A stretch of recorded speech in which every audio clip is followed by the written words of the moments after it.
Hi అండి, మీకు Rayalaseema mutton పులుసు ఎలా చేసుకోవాలో చూపిస్తాను. ఫస్ట్ కొద్దిగా తెల్లగడ్డ, కొద్దిగా అల్లము, హాఫ్ ఆనియన్ కట్ చేసుకొని మసాలా తయారు చేసుకుందాం. దాల్చిన చెక్క, 2 లవంగాలు వేసుకుందాము. మిక్సీలో కొద్దిగా కడిగి పెట్టుకున్న కొత్తిమీర కూడా వేసుకుందాము. కొత్తిమీర కూడా వేసుకున్నాం కదా. నెక్స్ట్ మనము ధనియాల పొడి కూడా వేసుకుందాం. ధనియాల పొడి కూడా ఒక 1 స్పూన్ ధనియాల పొడి వేసుకున్నాక మిక్సీ పట్టుకున్నాక మెత్తగా కొబ్బరి వేసుకుందాం. కొబ్బరి కూడా మెత్తగా మిక్సీకి పట్టాక మసాలా తయారైనాక స్టవ్ మీద కుక్కర్ పెట్టుకొని ఆయిల్ వేసుకుందాం. ఒక 2 స్పూన్స్ ఆయిల్ వేసుకున్నాక ఆయిల్ వేడయ్యాక ఆనియన్, 2 గ్రీన్ చిల్లీస్, బాగా ఆనియన్ గ్రీన్ చిల్లీ బాగా వేగాల. చూడండి, ఇలా ఎర్రగా వేపుకున్నాక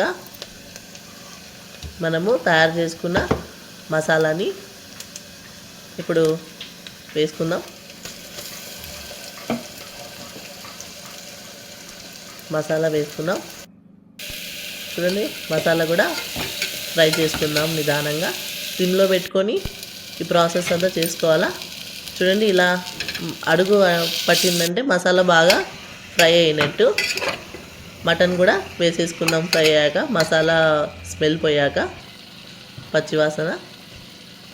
కొద్దిగా పసుపు, సాల్ట్ వేసుకొని బాగా కలుపుకుందాము.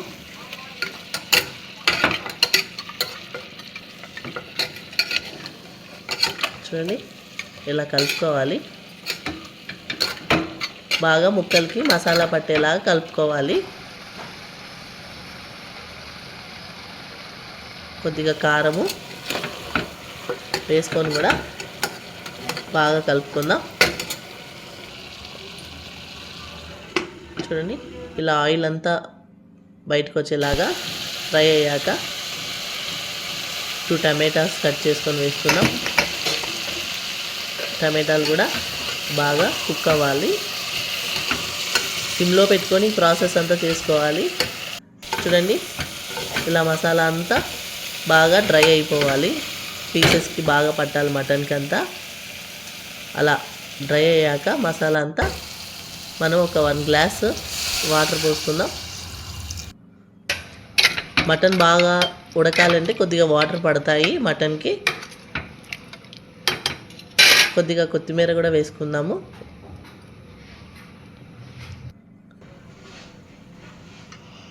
లిడ్ క్లోజ్ చేసుకొని ఒక 10 విజిల్స్ పడతాయి మటన్ బాగా ఉడకాలంటే.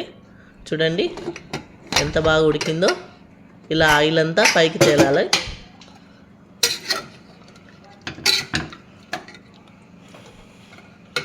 చూడండి, బాగా కుక్ అయింది మటను.